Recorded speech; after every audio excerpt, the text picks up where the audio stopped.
Olá, meu nome é Luísa.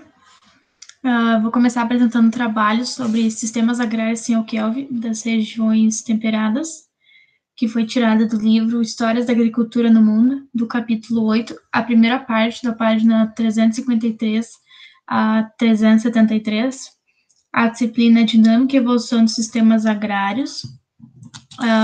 O professor que pediu para a gente realizar esse trabalho foi o professor José Antônio Koref Schmitz.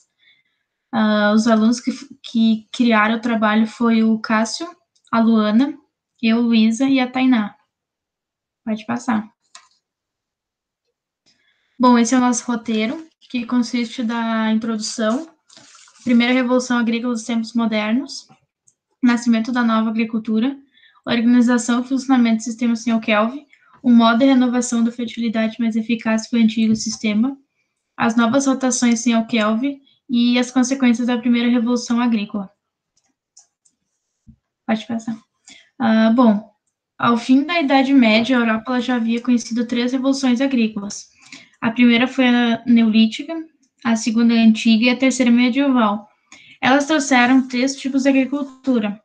A primeira, que foi o sistema de cultivo temporário de derrubada e queimada, que consiste principalmente numa agricultura de corte e queimada de árvores e queimada do solo, que gera um adubo de cobertura das cinzas, digamos assim.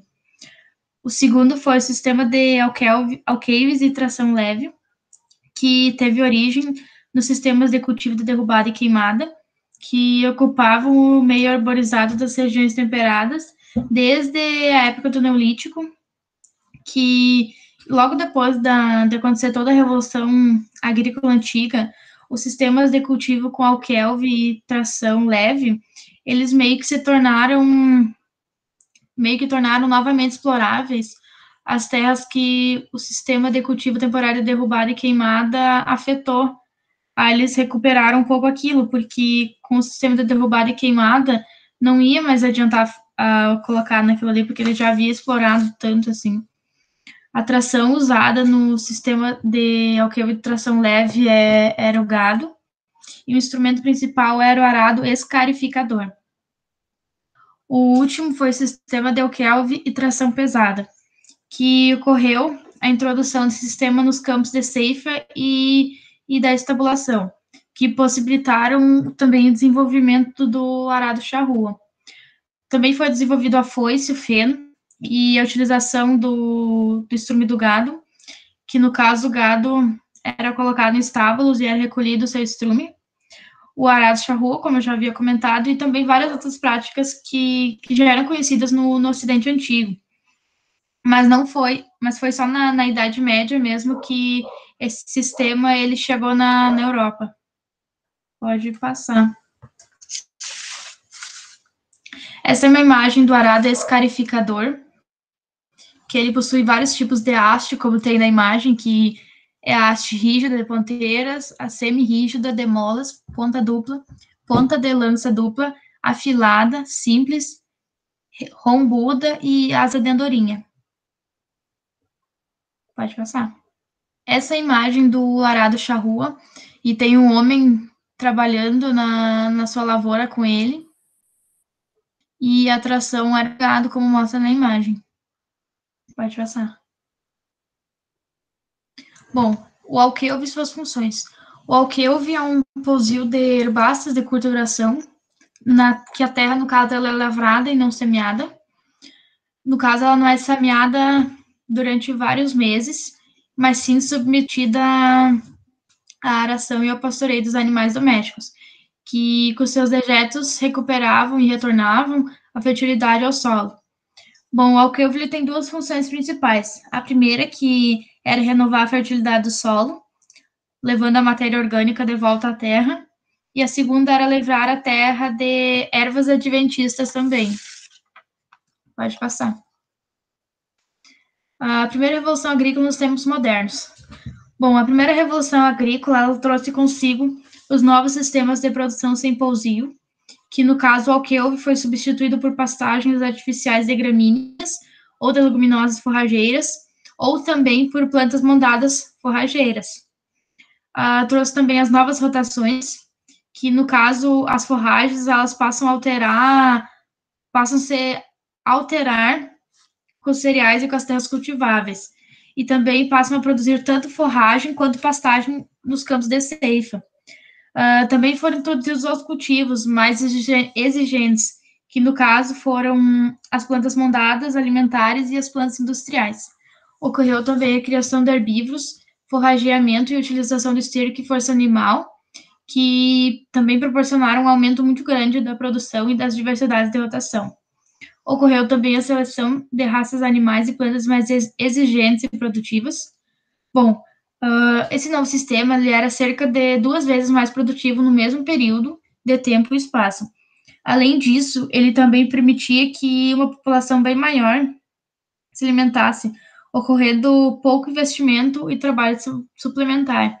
E no caso também as pessoas elas poderiam se dedicar a outras atividades. Pode passar. Bom, o nascimento da nova agricultura. Limite sistemas com o Kelvin. Eu vou ler um pedaço do livro e depois eu vou explicar ele. O Alqueu vê a expansão das áreas produtivas de cereais, já sem novas áreas florestais para a expansão de áreas de cultivo, diminuiu a disponibilidade de áreas de pastagem para novos cultivos, e com isso baixou a oferta de alimentos para o gado. E assim também diminuiu a oferta de esterco para a reposição de nutrientes no solo.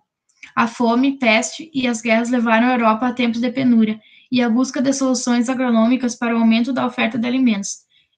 Entretanto, o sistema sem alqueires também proporcionava desvantagens, e até implementar as soluções corretas houve diminuição de produtividade compensada pelo maior número de colheitas no mesmo período, onde havia o alqueire.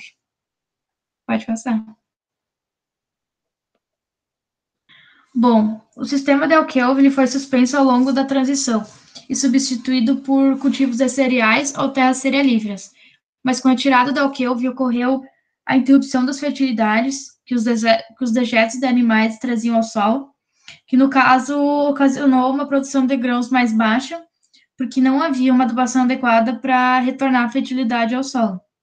Ocorreu também a redução do número de arações e degradagens práticas, que também trouxe culturas moldadas, que consistem nas capinadas maiores, trazendo a terra mais para próximo da cultura, fazendo a montoa, o que acabava também diminuindo a entrada de ervas adventistas.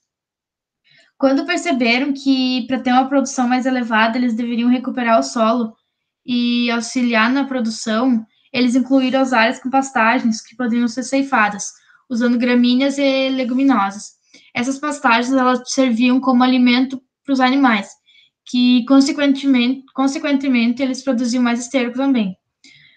No caso, os animais eles eram presos em estábulos e o esterco produzido ele era recolhido e no caso ele voltava para a área da produção de cereais, no caso do banho solo novamente.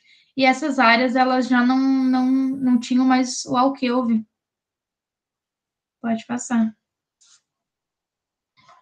Bom, os princípios do sistema sem alqueire foram substituir os alqueires por plantas mondadas, forrageiras e por pastagens artificiais, para então desenvolver a criação e a produção de esterco, substituir o grande alqueire de 15 meses por uma pastagem artificial, o pequeno alqueire de 9 meses por um cultivo de forrageiras de fim de verão e de outono, que obtinha uma nova rotação de alqueire. Sem o alqueire, os rendimentos de cereais se beneficiavam de uma adubação com esterco, redobrada e podiam, consequentemente, aumentar. Pode passar. Bom, uma antiga tradição agronômica. Os novos sistemas demoraram muito tempo para se propagar.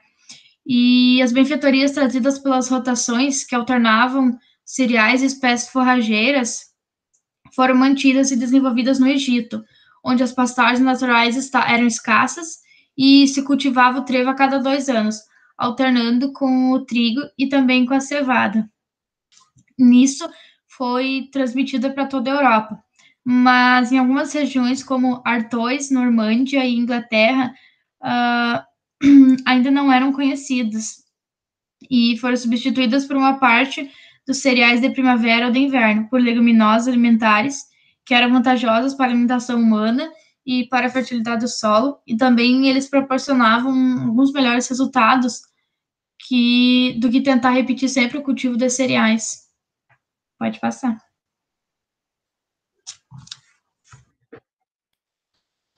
Aumentar a produção de forragem para aumentar a produção de grãos. Aumento dos rendimentos cerealíferos, substituindo os alqueires por cultivo de forrageiras. Para explicar esses ganhos de rendimento e de produção que se tinha substituindo os alqueires por cultivo de forrageiras, se dá em razão ao aumento da quantidade de esterco, a exploração mais intensa do solo e por meio de novos cultivos. No século XIV, camponeses de Flandres e dos Países Baixos eles começaram a reduzir o lugar do alqueire na rotação. Então, o grande alqueire, que se alternava a cada 2 ou 3 anos, com os cereais, só seria praticado a cada 4, 5 ou 6 anos.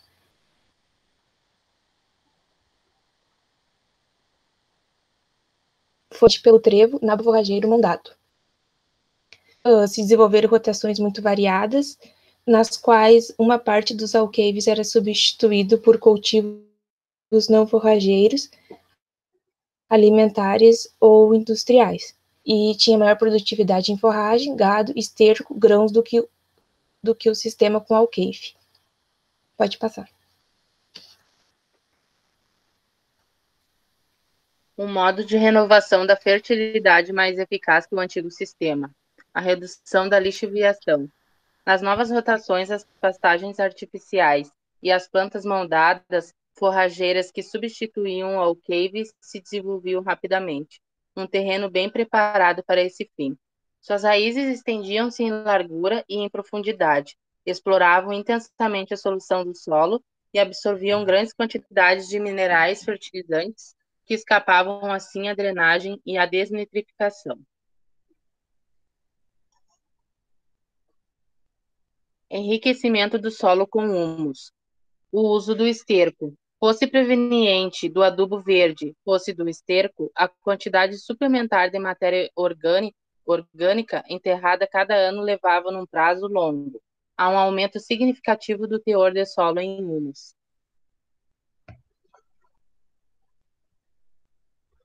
Adubação verde. Não era indispensável que o suplemento de biomassa produzido pelos novos cultivos fosse consumido pelo gado para melhorar a fertilidade do solo.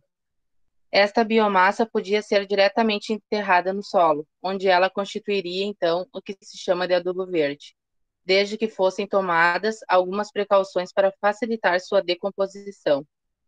A trituração e secagem prévias, enterramento em 2 tempos, superficial primeiro e depois mais profundo. O adubo verde não era menos eficiente do que o esterco. O caso das leguminosas. A fixação do nitrogênio. É necessário acrescentar que quando as leguminosas forrageiras faziam parte das novas rotações, o que era frequente, elas ainda reforçavam muito sensivelmente a fertilidade das terras cultivadas. A biomassa produzida era em maior quantidade e as disponibilidades minerais exportáveis pelas colheitas ainda eram acrescidas. Além disso, quando uma leguminosa forrageira era sobressemeada em um cultivo de cereal de primavera já instalado, trevo, sobressemeado em cevada, este cereal podia, numa certa medida, dispor do nitrogênio em contato com as raízes das leguminosas. Enfim, quando as raízes e as nodosidades de uma leguminosa se decompunham, enriqueciam ainda mais o solo em nitrogênio, de tal forma que o cultivo de cereal de inverno, que seguia imediatamente ao cultivo dessa leguminosa, se beneficiava deste aporte suplementar de nitrogênio. As plantas utilizam o nitrogênio na formação de algumas estruturas e, em seguida, o disponibilizam a todos os indivíduos da cadeia alimentar. Alguns vegetais interagem com as bactérias fixadoras do nitrogênio, retirando diretamente do ar o nitrogênio em forma gasosa e transforma em formas absorvíveis. A fixação biológica do nitrogênio pelas plantas leguminosas pode suprir a adubação mineral, dependendo da espécie e sistema de cultivo. Hoje, outra alternativa para o agricultor é o plantio de adubos verdes, antes do cultivo da cana-de-açúcar no momento da reforma do canavial. Pode passar. As novas rotações sem alcave proporcionaram um incremento de produção com a exploração mais intensa das áreas cultivadas num período de tempo na qual anteriormente havia o alcave, que é quando o solo é cultivado com grade ou outras ferramentas de preparo, porém não há plantio realizado. Os cultivos de forrageiras intercaladas entre os cereais, como trigo e cevada, enriquecia o solo cultivado e nos solos mais propícios para o cultivo nem sempre se tinha necessidade de ampliar o cultivo de forrageiras em todo o alqueire para se ter bons rendimentos. Ou seja, se melhorou tanto com essas rotações, se melhorou tanto a produção, a quantidade produzida, que não se foi necessário ampliar para toda a área cultivada as forrageiras e os cereais, ou seja, se podia produzir em menos área a mesma quantidade que eles necessitavam. Então, parte dos alqueires era substituída por cultivos alimentares exigentes ou industriais que exigiam maior produção e que exportavam maior quantidade de nutrientes. A intensificação do uso do solo, com ausência do alqueire, várias rotações foram criadas, né, entre diversas cultivos que foram incrementados, como forrageiras, leguminosas ou não, o trevo, o azevém, os cereais trigo ou cevada e outros cultivos alimentares ou industriais. O grande alqueire que se tinha então naquela época foi substituído por campos artificiais de leguminosas, como trevo, ervilhaca, ou mesmo a pastagem de azevém ou consórcio, dependendo da região e do tipo de solo. Então, cada região lá nas regiões temperadas, frias, você tinha um cultivo específico, pois as áreas variam de terrenos mais ácidos, mais alcalinos, então cada região tinha um tipo de cultivo específico. Temos as plantas enriquecedoras, as melhoradoras, bondades exigentes. Então, as enriquecedoras, como você vê, as leguminosas, proporcionavam a fixação de nitrogênio, no caso das leguminosas, e o azevém aumentava a produção de forragem. E eram semeados nos prados com finalidade de aumentar e melhorar a disponibilidade de alimentos para os animais e dos animais retornava depois para o solo na forma de esterco. As plantas melhoradoras, então, podem ser consideradas as de raízes e tubérculos, pois elas agregam e descompactam o solo. O nabo também pode ser considerado uma planta melhoradora. E as exigentes, então, são as plantas que eram utilizadas para consumo humano, do trigo e a cevada, e o linho, por exemplo, no uso para fazer tecidos, né? São as culturas que não retornavam em forma de esterco, são as culturas que são as exportadoras de nutrientes. Aí temos o livro nos traz alguns exemplos de rotação, né? E também como era a rotação com alqueire. Eram 3 meses com a área sendo utilizada para cada 3 anos. E com as novas rotações sem o alqueire, se diminuiu para 4 meses a área sem ser cultivada. Então aumentou aí uma lotação de quase 90% do uso da terra em comparação ao período anterior.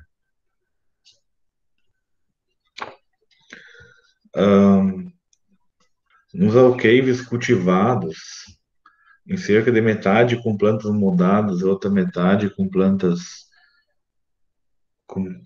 de pastagem, eram utilizadas rotações de 6 anos entre plantas melhoradoras e exigentes. As rotações provenientes desse sistema, temos também as quinquenais, com trigo, nabo, cevada, com trevo e azevém, ou sexenais, trigo, cevada, centeio, e trevo e azevém.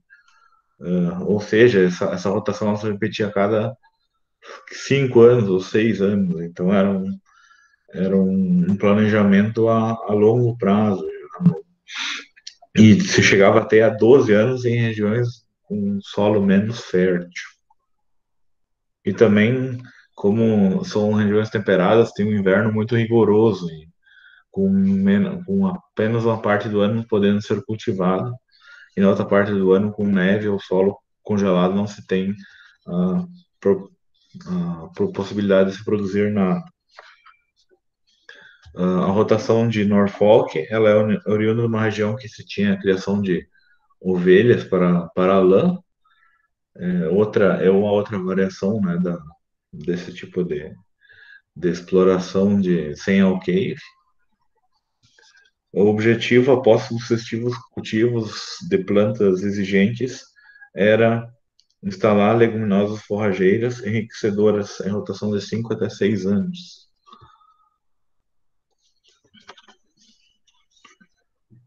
Nessa época, a rotação bienal e as derivadas já foram predominantes nas regiões mais meridionais da Europa. Eram comuns rotações de 2 anos ou bienais e serviram como base para as rotações de 4, 6 e 8 anos. Nessa época aí já se tinha a introdução do arado, de plantas mondadas e pastagens artificiais nos alqueires, o uso da alfafa, trevo branco com azevém, inglês e o trevo vermelho com azevém italiano. Isso também dependendo da região.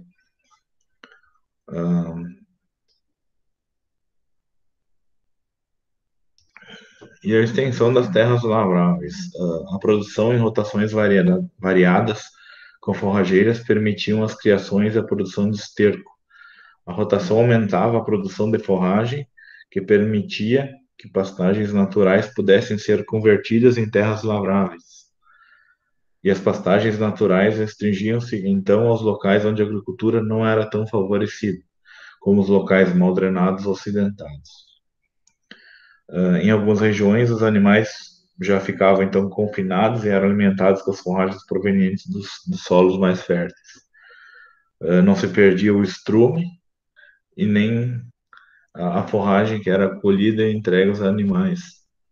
Não se tinha pisoteio, não se tinha lixiviação, perca com o excesso de chuva.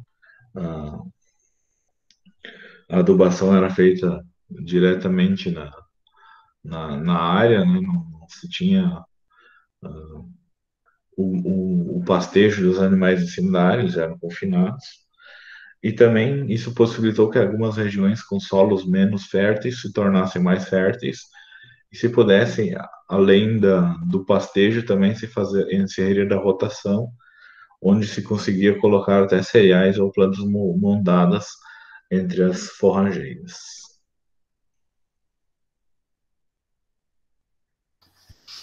As consequências da primeira revolução agrícola. Uma delas era um calendário agrícola sobrecarregado.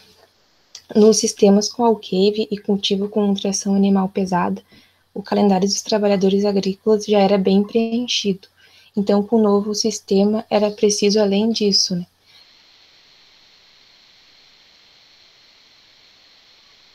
Acrescentar o solo e as colheitas de plantas mondadas. Conduzir e cuidar de um rebanho 2 vezes mais numerosos, pouco tempo para executar as tarefas, a proporção em que os novos cultivos e gados se multiplicavam, faltava mais tempo, e a necessidade de novos equipamentos mais adaptados que permitissem ganhar tempo nos períodos de pico do trabalho.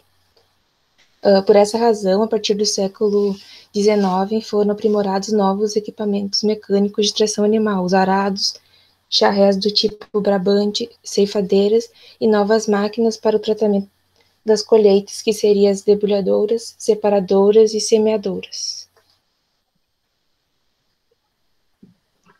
As performances do sistema sem alqueve. O novo sistema podia ser adotado empregando de maneira mais completa o equipamento pré-existente e a mão de obra familiar, e, caso necessário, colocando na lida alguns animais a mais. Nessas condições, a duplicação da produção implicava poucos encargos novos e se traduzia pela quase duplicação da produtividade por unidade de mão de obra ativa. As pequenas explorações, cujo rendimento era inferior às necessidades da família e que tinham, consequentemente, maior interesse em aumentar seu rebanho, nem sempre possuíam meios para fazê-lo. Mas às vésperas da Revolução Agrícola, existiam em quase toda a Europa esses diferentes tipos de estabelecimentos agrícolas, havendo um forte contraste entre as regiões agrícolas.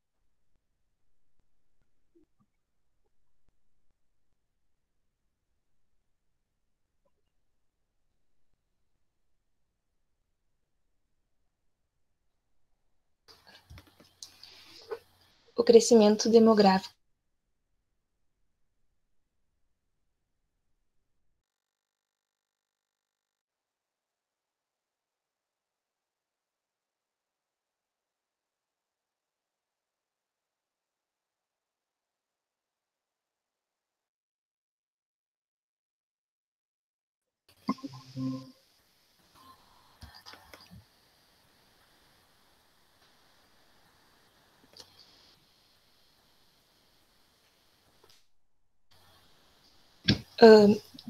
A produção de carne foi multiplicada por 3 e a produção de leite mais que dobrou.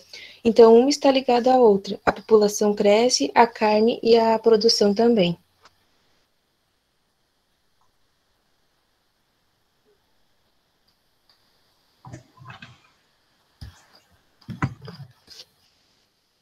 O progresso industrial e urbano, após a primeira revolução agrícola.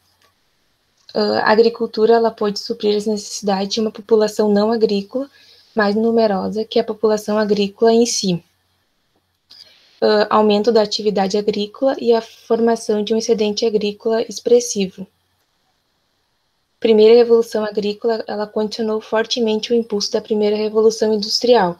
Então, graças a essa agricultura mais produtiva e grande consumidora de ferro, de ferramentas, entre outros, ela tornou, então, um mercado cada vez mais importante para os produtos da indústria.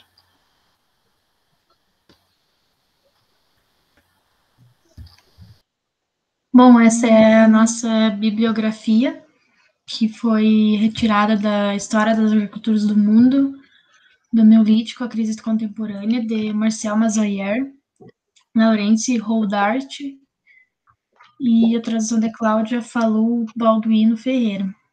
A gente agradece que todo mundo assistiu e qualquer dúvida, mande no grupo da turma, que a gente tenta esclarecer, conforme a gente souber responder. Obrigada a todos.